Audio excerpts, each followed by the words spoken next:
America Iran మధ్య తాత్కాలిక ఒప్పందం కుదిరినప్పటికీ ఇరు దేశాల మధ్య ఉద్రిక్తతలు మాత్రం ఇంకా తగ్గేలా కనిపించలేదు.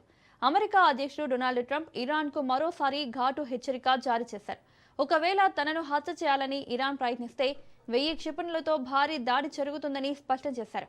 ఇందుకు సంబంధించి అమెరికా సైన్యానికి ఇప్పటికే ఆదేశాలు ఇచ్చినట్లు ట్రూత్ సోషల్లో వెల్లడించారు. అవసరమైతే ఇరాన్లోని కీలక ప్రాంతాలను పూర్తిగా ధ్వంసం చేయడానికి తమ బలగాలు సిద్ధంగా ఉన్నాయని ట్రంప్ పేర్కొన్నారు.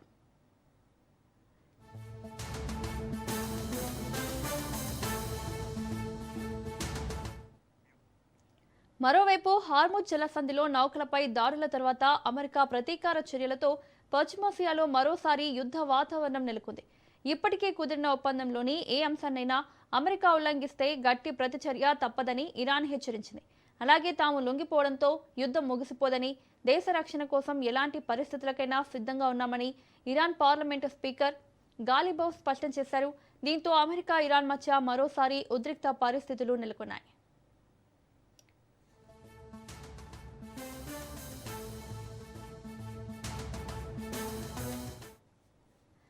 హార్ముజ్లో ప్రయాణిస్తున్న నౌకలపై ఇరాన్ దాడులు చేయడం, ఆ వెంటనే ఆ దేశంపై అమెరికా క్షిపణుల వర్షం కురిపించడంతో మరోసారి పశ్చిమాసియాను యుద్ధ మేఘాలు కమ్మేశాయి.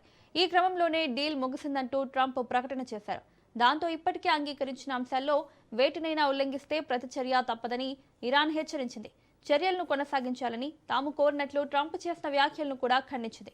తాము లొంగిపోవడంతోనే యుద్ధం ముగియదని ఇరాన్ పార్లమెంట్ స్పీకర్ గాలిబౌఫ్ పేర్కొన్నారు.